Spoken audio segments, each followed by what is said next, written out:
The Secrets of Technology is brought to you by the StarQuest Production Network and is made possible by our many generous patrons. If you'd like to support the podcast, please visit sqpn.com/give.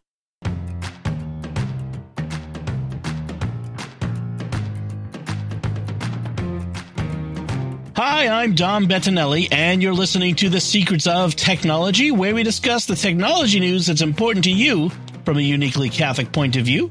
And joining me today on the panel are Victor Lambs. Hey, Victor. Hi, Dom. And Father Joseph Sund. Hey, Father. How we doing? We're doing great. Let's get right into it, folks. We have a packed agenda. I want to get right off the bat to some of our listener feedback. We do have some feedback I'm saving for a future episode when we're going to be back on the topics that they address. So if I haven't brought up your feedback, I'm not ignoring you. I'm just saving it, okay?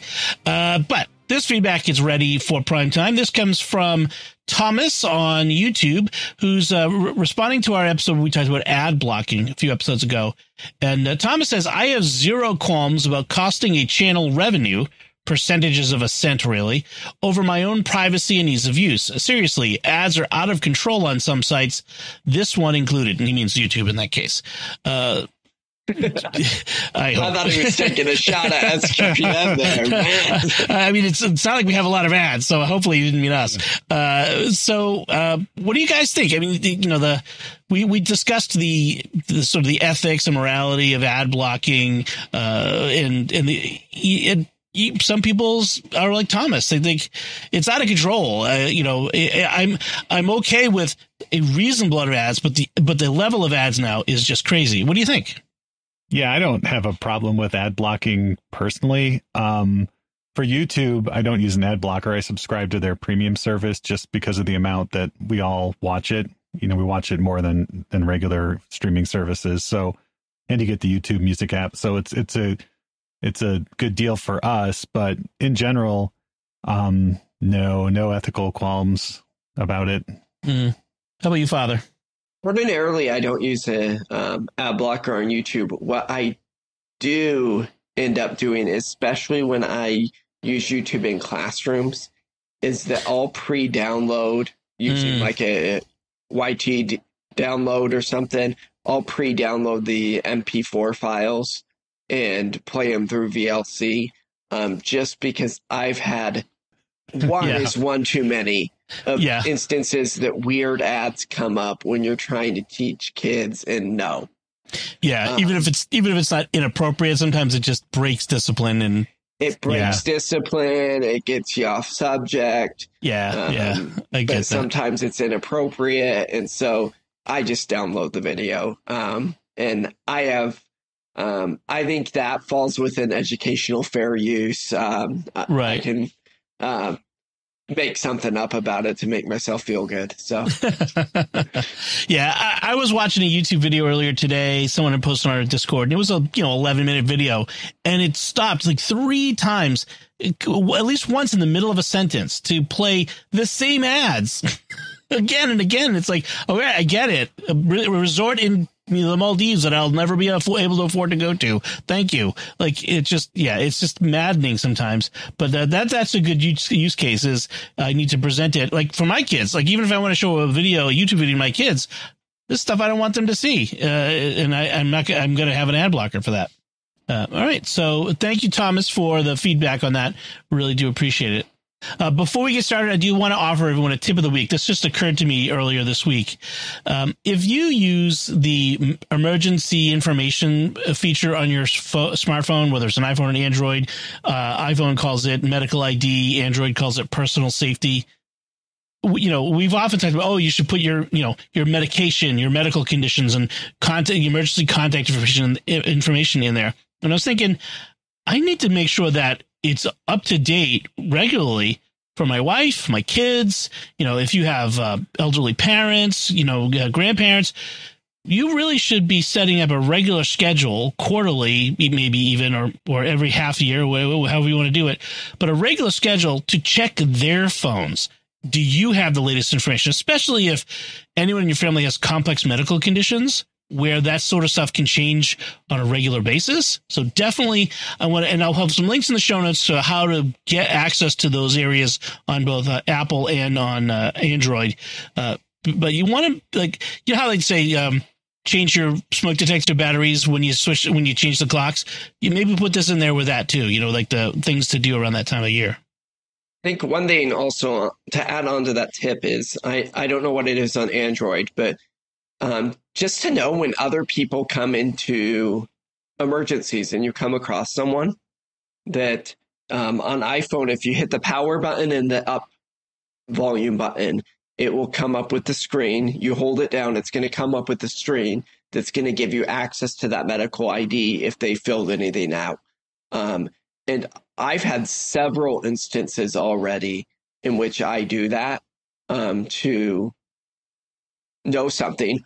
Also, if someone's lost their phone, right, and you come across a phone that someone's left in a pew, looking over to the medical ID is the quickest way to figure out whose phone it is. One thing I do on the medical ID, by the way, since you bring it up, is in the information in the notes, I am a Catholic. Please contact a Catholic priest. That's good. Yeah. Because I'm going to want to have a priest. If I'm in the situation where I'm in the hospital and they're looking at this, I want them to call a priest to come and give me the sacraments of the sick. So it comes up. It's going to show your name, your age, whether or not you're an organ donor, your allergies, your emergency contacts, and then usually, like, if you put your blood type and stuff in there, it's going to show all of that stuff. Prescriptions can be in there as well. There's all kinds of very important information that you can put in there. So just a tip, folks, check your own, check others, do a good deed, help your family. I have a regular family tech day that I schedule where we update operating systems. We look for issues. We go over anything that's come up, questions that's come up, that sort of thing. So I think it's a good thing to have. We talked about Family Tech Day in an episode recently, so I won't go over that again. So let's get into our main topics today. And there was an article recently in the website Public Discourse, publicdiscourse.com, from, what's his name? I'm trying to find it. I have it here. William Gotch. And it's called Optimizing for Holiness, App Culture and Catholic Spirituality. And the basic premise is that, like, Catholic lifestyle apps, like their secular counterparts, sorry, mouth is moving faster than the brain. They use cognitive wellness culture principles to help users build habits and regain control over their lives. And William's premise is that while these apps can be beneficial for spiritual growth, and that's an important point. At no point are we saying that there's anything wrong with the apps that we're going to talk about. But while they can be beneficial for spiritual growth, there is a tension with this Christian spiritual life, which often requires a loss of control, a turning over oneself to the Holy Spirit, a surrender to the Lord, to embrace the unexpected. And so ultimately the spiritual life is a relationship with God, not a self-help plan. And so that's kind of the premise of his article. He gets into some details of it. But just, in general, do you guys have any experience with any of these Catholic lifestyle apps like Hallow or Amen or Exodus 90? How about you, Victor? Yeah, not personally. I have family members who use Hallow, and I have other people I know who've gone through the Exodus 90 program. I wasn't aware it was an app, but that makes sense. But yeah, I mean, positive experiences with both, I would say. How about you, Father? This Lent, our parish kind of went full throttle into the Hallow app, which it was a significant investment for the parish. We have the promotion in our own parish that they get $1 for the first year, and there was an investment that our parish had to put in that for matching and stuff like that. But I have seen great engagement, and just from the priestly aspect of it, of seeing people's development in their spiritual lives. I have seen a really good use of it. And the social aspect of the Hallow app on engaging parishioners to pray together and interact is something that I have not seen in any other platform before. And so it's something that I've been pleasantly surprised with. I was a little bit of a doubter when we jumped into it, but I've really been impressed over this Lent with it. Cool. And I should point out that Exodus 90 has been a sponsor of shows on the network, including this one, at various times. And like I said, we're not being down on them. I mean, not just because they've been a sponsor, but just because as a tech enthusiast, I understand the utility and value of these, as you just pointed out, Father, with your experience.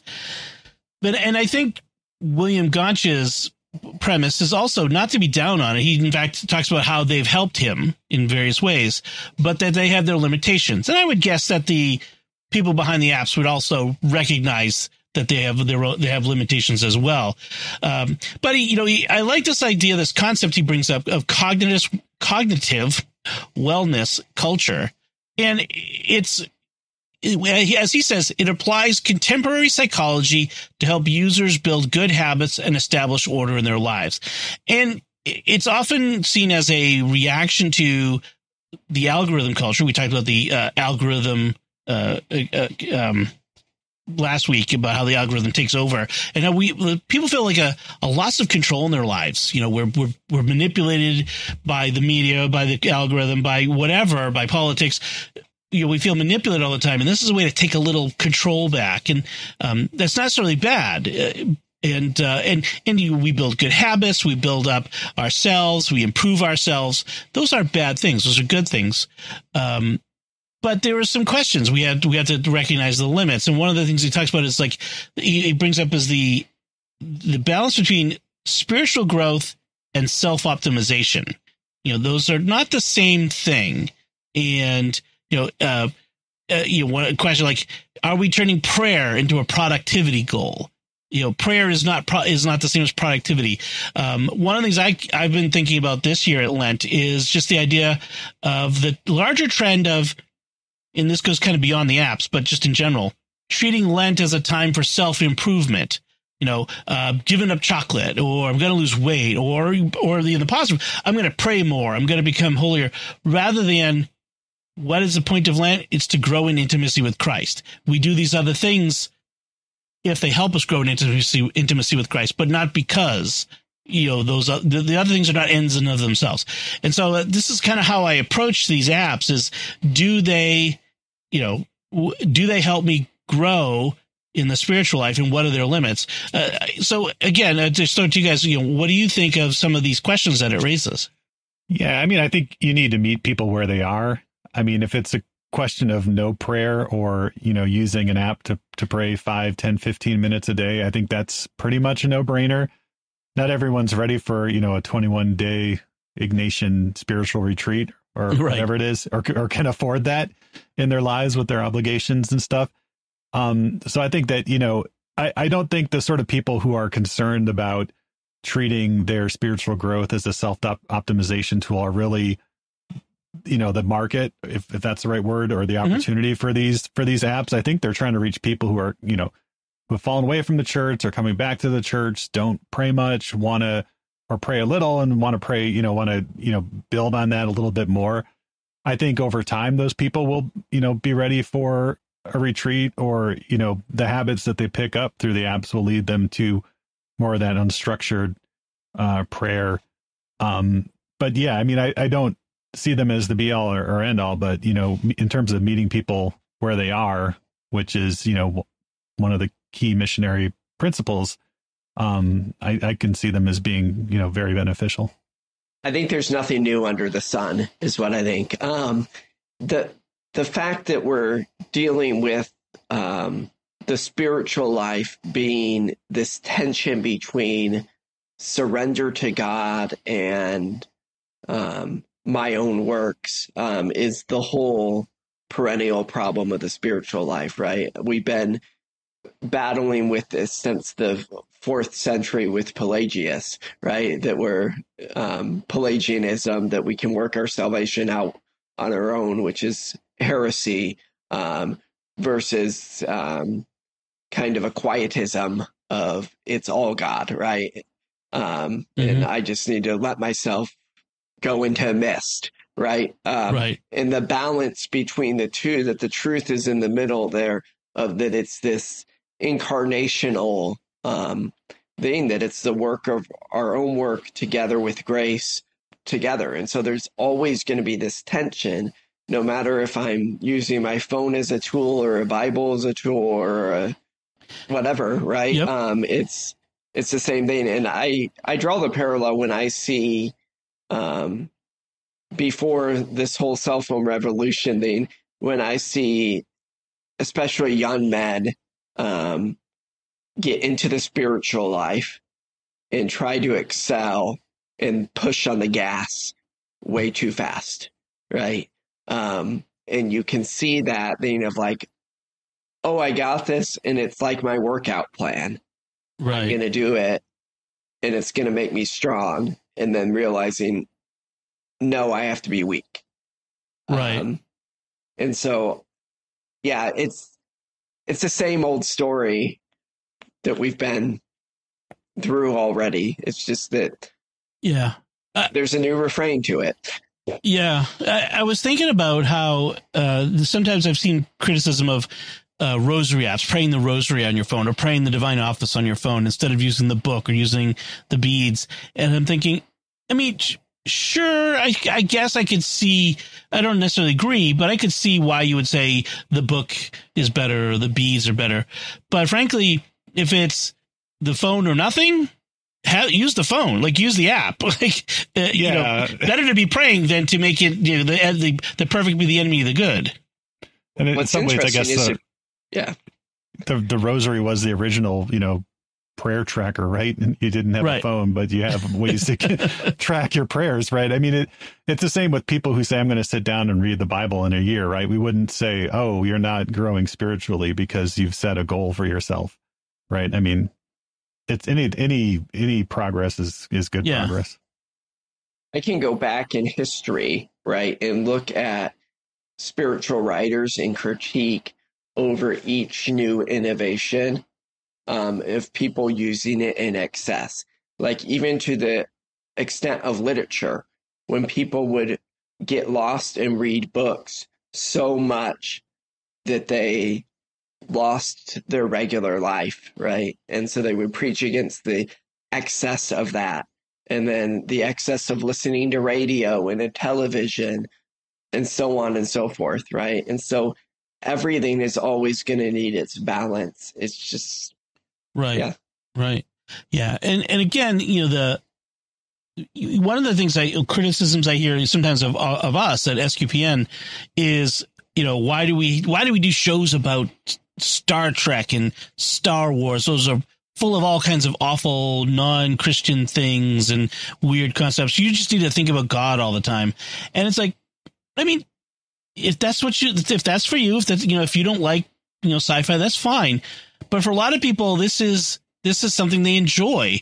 This is, you know, this is a way for me as a Christian to connect with someone who may not be a Christian, and it's through something they enjoy. We can talk about, you know, as we do, the deeper meanings and layers that we find in Star Wars or Star Trek or Stargate or any of the star things. You know, that's just, you know, it's a way to connect, and it's baby steps. It's the beginnings, you know, that's what's important. And I think, you know, if you give someone, you know, a regular average pew going Catholic pew sitting Catholic who goes to mass on Sundays, but doesn't really have a spiritual life during the week, maybe, you know, they think about God, but they don't pray regularly, say, give them the Hallow app, and it reminds them to pray at regular times.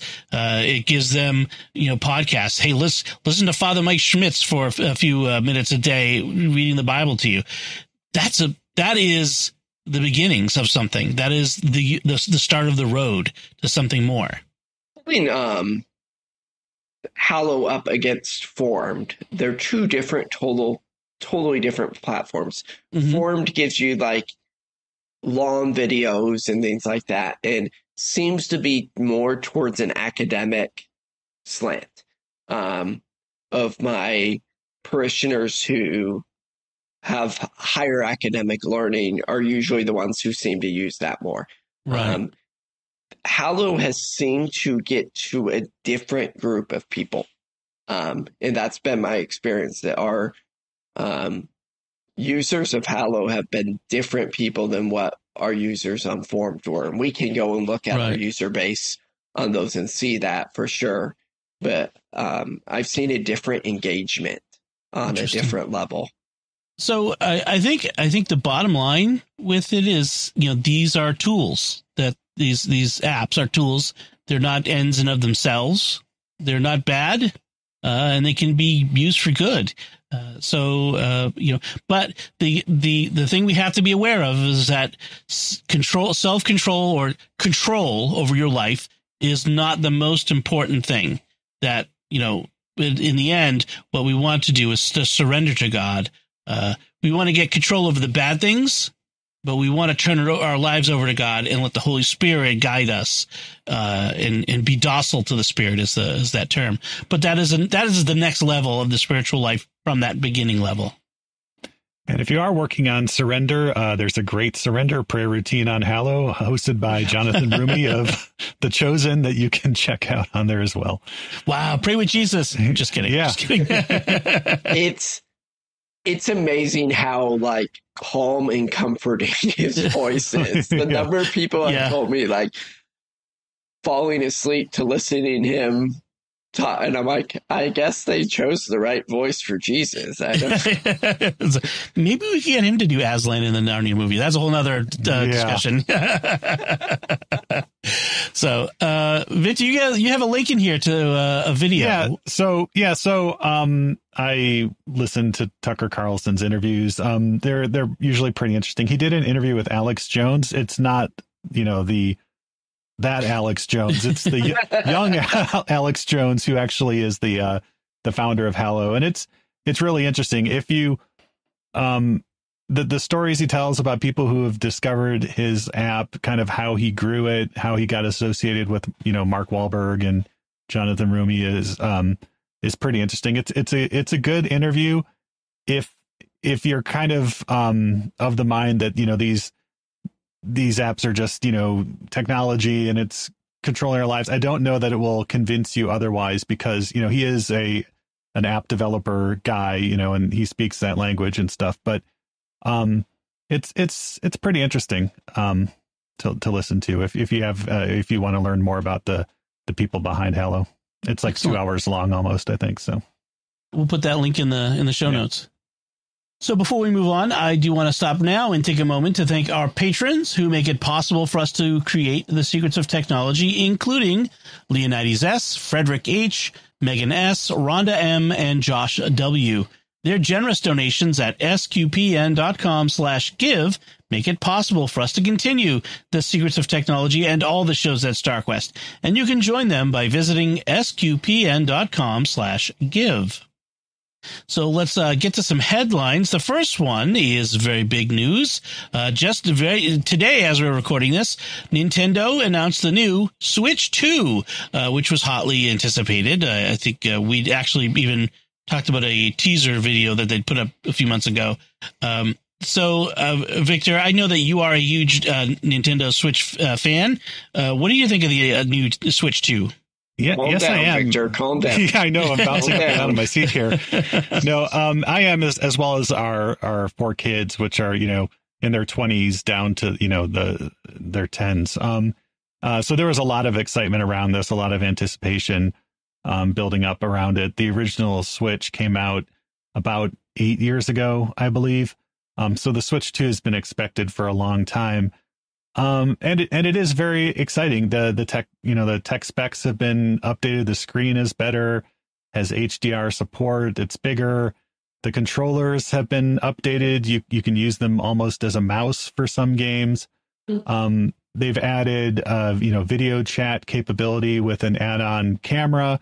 So as you're playing, your Mario Kart, you can see the reactions of your people you're playing against above their carts as you pass them and stuff. It looks like so.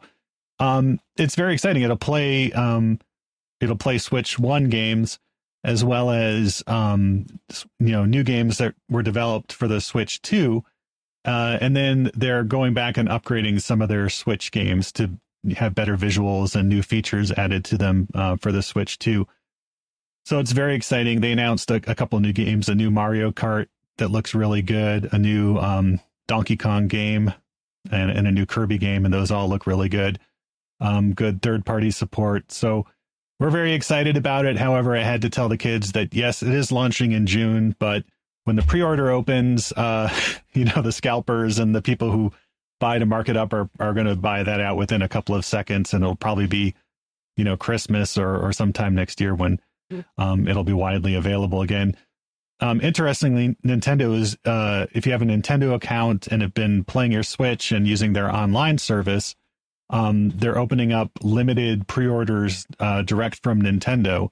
And if you go to the Nintendo site, you can click on it and see if you're eligible and to be considered for that. And then in May, they'll let you know that, hey, your number's up. You can pre-order a console now. So we'll see how it goes. I think it'll be a while before we get to play it. But the new features, the upgraded graphics, it looks very cool. Cool. Yeah. The price tag, it's $450 for the device. Is that an increase? I'm trying to remember. It is. The original Switch came out at $300. The one with the OLED screen was around $360, $370. Right. So $450 is increased, but for the tech specs on offer, it's a really competitive price. I don't think Nintendo's making money on the hardware, but they never really do. Right. So it's pretty impressive for the price if you compare it against like an Odin or some of the other devices that kind of fill that niche there in terms of high-end handheld gaming systems. So very, very excited about it. Games will be more expensive. Yeah. It's a handheld, and it's also kind of a console too. And I think that positions that price a little more, makes it a little more palatable, because the Xbox and the PlayStation are more than that even. They have a new Switch dock that'll come with it that actually has, cooling fans in it to keep it cool while it's docked and stuff. So that's... Well, it doesn't come with it. You got to buy that in addition. No, the dock does come with the system. Oh, it does. Okay. Yeah. Okay. Yeah. So that's included for the $450 as well. And then the bundle is with the Mario Kart game for $500, which if you buy that separately, the games will be more expensive at around $80 versus $60 for a Switch 1 game. So that's less exciting, but I think that's what we're seeing from Sony with some of their PlayStation 5 games as well. Which, if you adjust for inflation, I mean, games used to cost $60, $70 in the 90s, and that's like, I don't know, equivalent to almost $300 today. So, Right. Yeah. Do they still have cartridges, or did they? That is interesting. So you can buy the games digitally, or they do have cartridges. The games are still on the cartridge if you buy the cartridge. But then they're also rolling out other games which use kind of I think it's called like a digital cartridge or something. I forget their exact name, which it's a physical cartridge, but all that's on the cartridge really is the license to download the game. So as you buy cartridges, you want to make sure, am I buying a physical copy of the game? With the updates they roll out, as soon as you buy that physical copy of the game, it no longer has the latest version of the game on it, but it's still nice to know that you can plug it in and play something if you're not connected to the internet or anything, as well. So a bunch of new features. And like I said, we're all very excited about it here. It's a great little, handheld gaming device. I mean, really, it really goes beyond like an iPad or anything, because it's compact, but with one switch, all four of my kids can play Mario Kart. It's like, it really does. It's a multiplier. It's more than just a single handheld device. And so I think the Switch was one of the better gaming purchases I've made in recent years. More so than the Steam Deck, even though I like the Steam Deck. But the the Switch has been more versatile, shall we say. I'd love a Steam Deck that had more oomph to it. Let me put that way. Yeah, we bought our first Switch in 2018. And that's the one that the kids still play on a daily basis. They still, undock it and play it off the original battery, or they'll dock it and play it in the docking station. So, yeah, I mean, they're built to last, and that's I think another selling point. Excellent, great. So save up your pennies, folks. Yeah. June is coming. All right, so let's talk about our next headline, and this is from the MIT Technology Review. And the headline itself, it's an opinion piece. Ethically sourced spare human bodies could revolutionize medicine. And I want to put scare quotes around ethically sourced because that's their opinion. So here's the idea. They say we're getting close to having the technology where they could, in a lab, create a human body that does not have higher neurological functions. That could be either a spare parts machine for transplants, or it can be used to test medicines or other, medical or scientific things without having to test them on people, quote unquote, or animals is the other. So this they could do this with animals, they could do this with people, and so this they go through the whole thing about how we're not quite there yet, but this is how we imagine we could get there, But really the question comes, and they say, oh, yeah, there's no ethical problem with this because they don't have higher neurological functions. Everyone should be happy with this. But I get stuck at, would these be people? Like, even without higher neurological function, they kind of throw in a sentence at the end about, well, it might raise some concerns about how we treat people who have, who are what we call brain dead or are in comas or whatnot, but we could deal with that. Like, they kind of brush it off. But from a Catholic point of view, I don't think that these are just merely meat, packages. What do you guys think? How are they growing these bodies? Like, where is it coming from? Ever seen The Matrix? Yeah, in a hypothetical, that's kind of what it feels like. Yeah, it would be in a hypothetical artificial embryo. Is that has been theorized? Okay, so what's the source of the embryo is what we're getting back to. So right, pluripotent stem cells, which are really embryonic stem cells. And they do say you'd have to, the people who donate the cells would have to give consent and that sort of thing. But I still like, you're creating a person. I think even without higher neurological function and just the potential for abuse of what you're doing here is immensely scary. This is scarier than any AI stuff, frankly. Although combined with AI, then we end up with the Matrix. But that's a whole nother movie. I get to that point. If it doesn't have neurological function, then at what point do I start to try to make something to give it something like neurological function, so that I can have a army of robots of a slave population? Right. It's getting really dystopian and has a lot of bad problems. But the very first problem is, if it's embryonic, I know where the soul comes from. If it's anything else, is there? That's just dicey. Yeah. Yeah. I don't know. Christians, I think we need to find the line at which point we just kind of opt out of all of this so-called science, and then I think we're over it here. leave the world to their man-made horrors beyond comprehension, and go do something else where we raise chickens, I suppose. I don't know. Yeah, I do like they get to like the ethical concerns. It's like we all have an innate respect for human life and the human form, but here's why we maybe shouldn't. This is pretty much their argument. I hate to toss it here, but I would like to know Jimmy's take on this.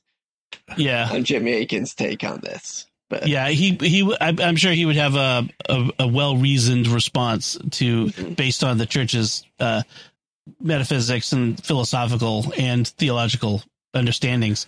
But they talk about what they're talking about is bodyoids, as they've coin the phrase. They are. Oh, well, let's dehumanize it right off the bat. Yes. Developed entirely outside of a human body from stem cells that lack sentience or the ability to feel pain. And I'm sorry, but that's not enough of a separation. That's still a person. Even if they lack sentience or the ability to feel pain, that doesn't make them not human. And Father, you bring a good point.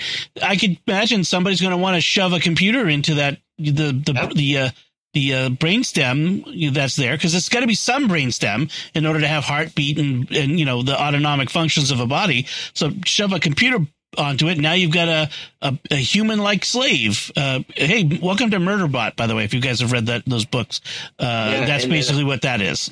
I send them out to fight my wars and all of that, and do my laundry, and we have a new slave race, an underclass of slaves. The sad reality is that everything they're talking about using a body aid for, like harvesting organs, medical research and stuff, they're in parts of the world they're doing that to people today.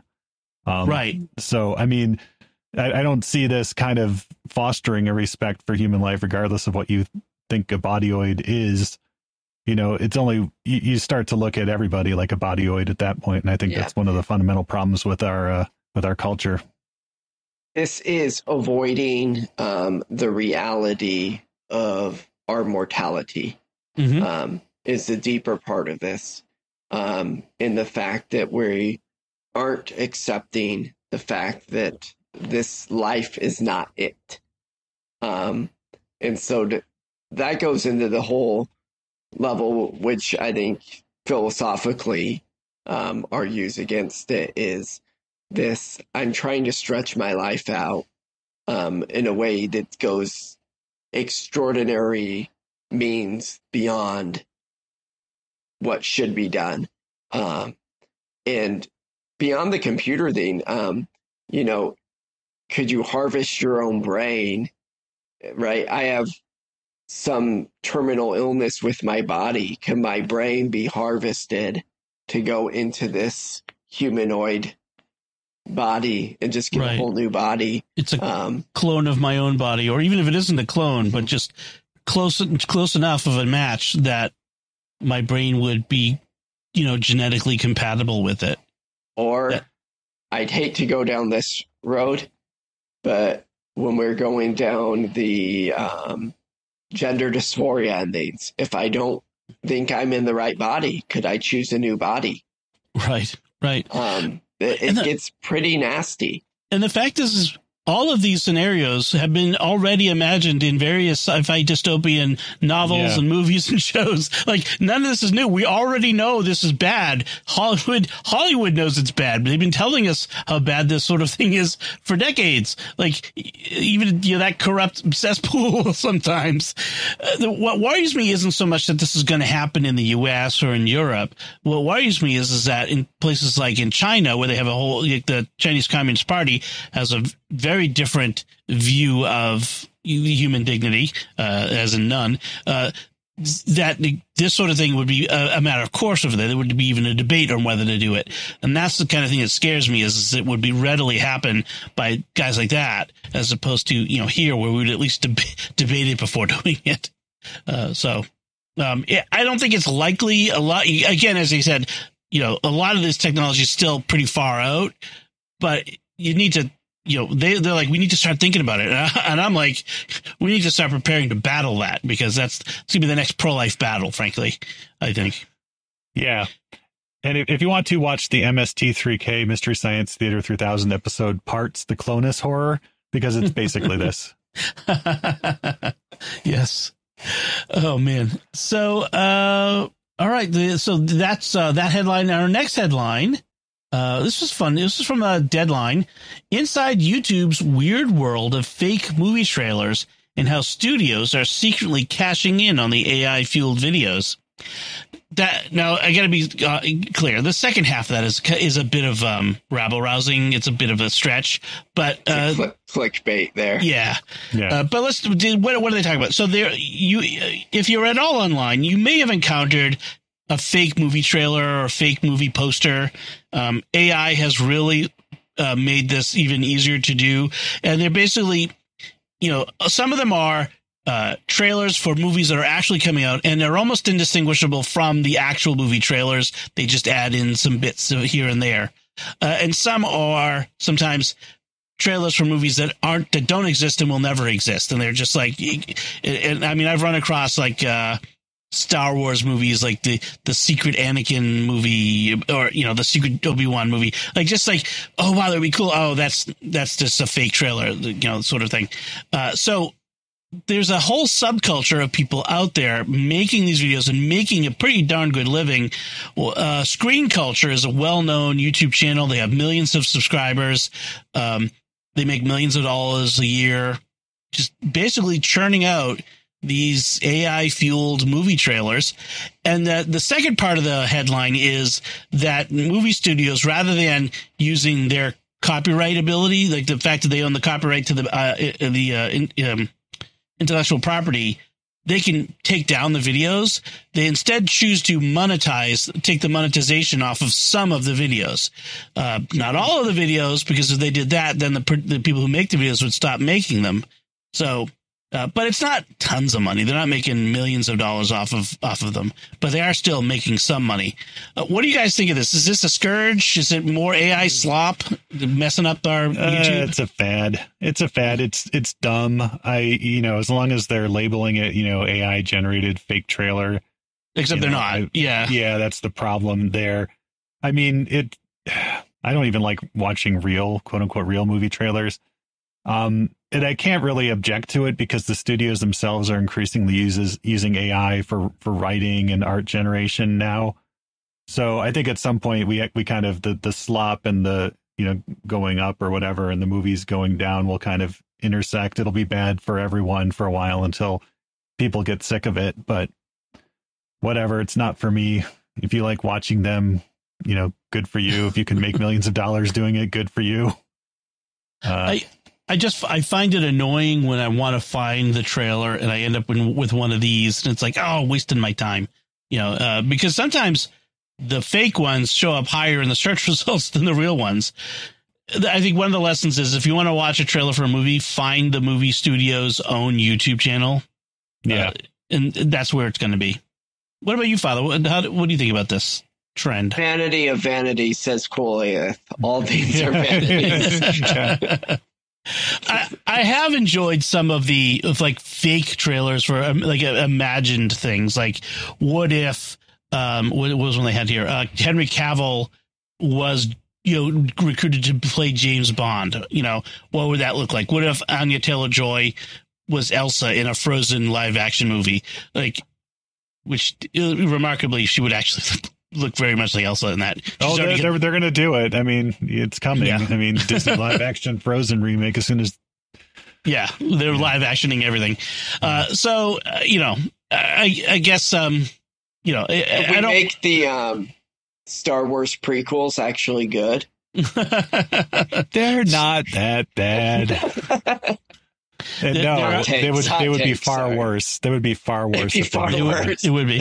AI would, yes. Although I agree. There have been some fan edits that have made them really good. Yeah, so, that's true. That actually is a thing that has happened with remove Jar Jar Binks. That's one of the. If you could just remove Jar Jar Binks. The Phantom Edit did that. So yeah. But don't touch my pod racing. I love pod racing. Oh, pod racing is the best part. Yeah, it is. Pod racing is lifted straight out of Ben-Hur, 1953. Right. I mean, that's basically actually, if you look at it and compare them side by side, there's a lot of parts of it that are the same. That Ben-Hur movie with the chariot race really set the tone for a lot of that stuff. All right. So, AI fueled movie trailers. I mean, will they make Studio Ghibli versions out of ChatGPT? That's nothing like Studio Ghibli. Yeah, that's been the trend this week is, yes. ChatGPT has people have been shoving photos into ChatGPT and telling it to make Studio Ghibli style, images. But if you want to celebrate the actual art and mastery of Studio Ghibli films, listen to the Secrets of Movie and TV episodes, where myself and the other Ghibli guys talk about the wonderful movies that the studio has produced. Yes, celebrate the real deal, the made by actual artists and not some computer farm in the middle of Virginia. I think there's where they have some of their server farms. All right, so those are our headlines. Let's move on to our picks of the week. And Victor, you're up first. What is your pick this week? So keeping on with the theme of the Nintendo Switch, I picked up a new video game a couple of weeks ago. This is called Xenoblade Chronicles X Definitive Edition. It is available for the Nintendo Switch 1, so you can play it now. It's a remake of a Wii U game. Wii U was kind of Nintendo's failed console in between the Wii and the Switch. So not many people played the original. It's one in a series, but it's its own standalone game, so I haven't played the other ones in the series, and I'm really enjoying it. It's a single player role playing game, although there's some online components to it, in which you play the last remnants of humanity who is left in an Ark ship and crashed on this hostile planet. You have a city called New Los Angeles, which is populated with people, and you play a member of the Blade team, which is basically sent out on missions to collect supplies and fight huge creatures that are indigenous to the planet, which can, range from little cow beings up to huge dragons and other fantastic creatures. And unfortunately, these last remnants of humanity are not alone on the planet. There's numerous alien species who all have their own goals and stuff. And as you get deeper into the game, there's really some deep philosophical themes that are uncovered, along with a lot of, corny 2015, humor in the cutscenes and stuff that you can skip through. But you begin to question, like, are these last remnants of humanity, to what extent are they actually still human, or are they just playing the part of humanity and that sort of thing? So if you have, 80 hours to sink into a video game, and like, battling monsters and aliens with lightsabers and Gatling guns and eventually giant robots that can fly around, and you can equip your giant robots with all sorts of different weapons that do all sorts of different attacks, and fight other giant robots. It's a really fun game. Interesting. I may have to take a closer look at this. Yeah, I've got kids who are constantly looking for new challenges. They're constantly defeating the old games, so this will be fun. Cool. Nice. All right. Thank you very much, Father Joseph. What is your pick of the week? I had to look back at our list to see if this had been picked. And surprisingly, with the number of rural techie priests that we have, this hadn't been picked yet, with the amount of driving and everything, which is the Mile IQ app. And what this does is it uses GPS on your phone. So yes, you're allowing the app to always track you, but it's going to auto record your drives for you. And then you're able to classify the drives as personal related, business related, by swiping left and swiping right, basically. And as you do this more and more, it gets to the point that it auto classifies them. So about a year now in my assignment, I'm to the point that in a given month, I only have to classify a handful of drives.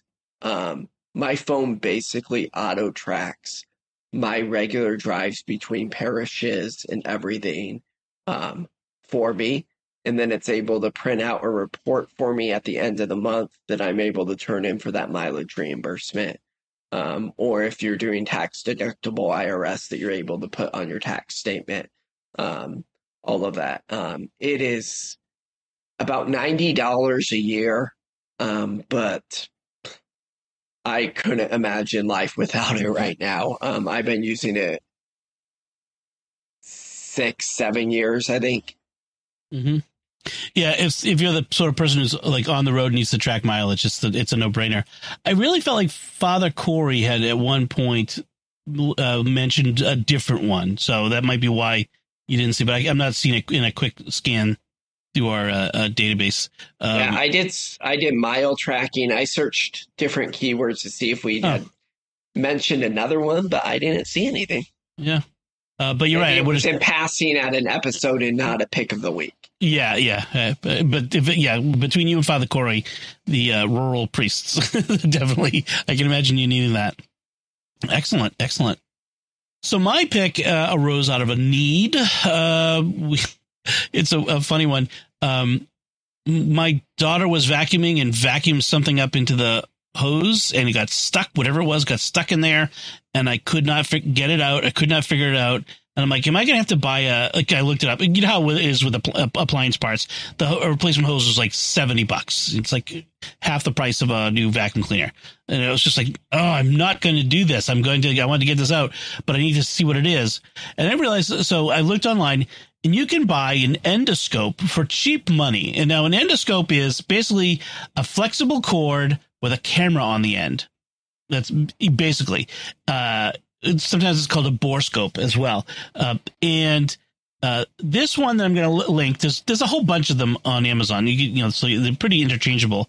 But this one I got, it works with both Android and iPhone. And it has Lightning connector. It has USB-C. I have an iPhone 15, so it has USB-C already anyway. And then it has a camera in it. It has a special app that you download so to view what you're looking at. And then it has attachments on the end. It has a couple different attachments, including a hook that I used to hook the sock that was stuck in the hose. But there's ones like that have like a mirror so that you can look 90 degrees. So you put it in there and it's sort of like a periscope as opposed to a so if you need to put it up like through a ceiling and look into a crawl space or an attic space or something like that, or a space between floors, or like the fact is, like, when would I ever use this? I could imagine all kinds of use cases for something like this where I need to get a view of something inside a small, inaccessible space, whether it's an engine compartment in your car or, under a seat in the back of the van, or, I dropped something, in between the fridge and the counter, and rather than pull the whole fridge out, I just want to see, is it there? What, can I get at it? Those sorts of things. And so, this, for a 16-foot endoscope, it was $26.99 right now on Amazon. If you need one that's 32 feet, I can't imagine why I would need a 32-foot endoscope. I don't know where I'm going, probably to Mars with that. But that one is a little more. That's $35. So I could see a use case if I'm running wires. Yep. Of using one of the 32 feet.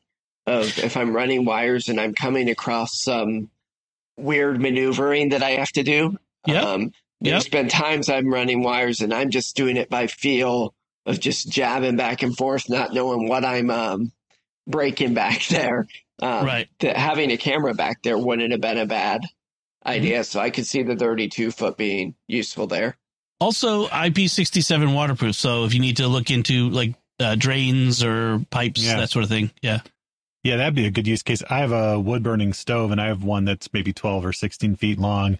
And every year after I clean the chimney liner, I'll run it up there just to make sure there's no creosote building up or anything, and that I can see the shiny metal going all the way up to the chimney cap there.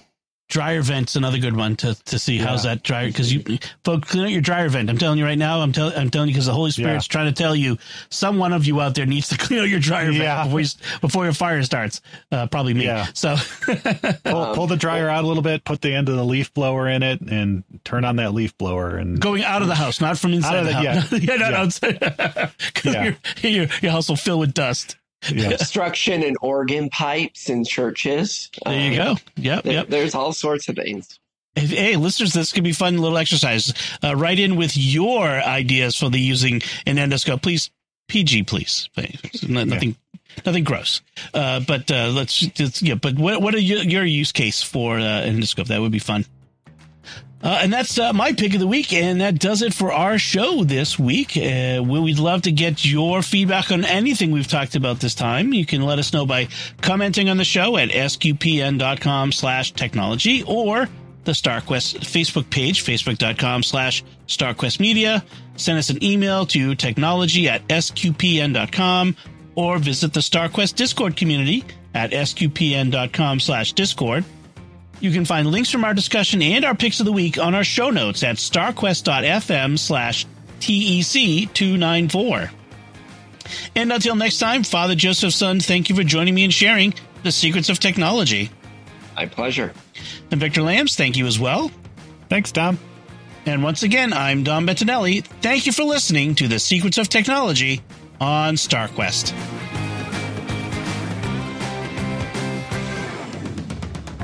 Here's another podcast on the StarQuest network you're sure to enjoy. The Secrets of Movies and TV Shows. Find it wherever fine podcasts are found or at sqpn.com/secrets.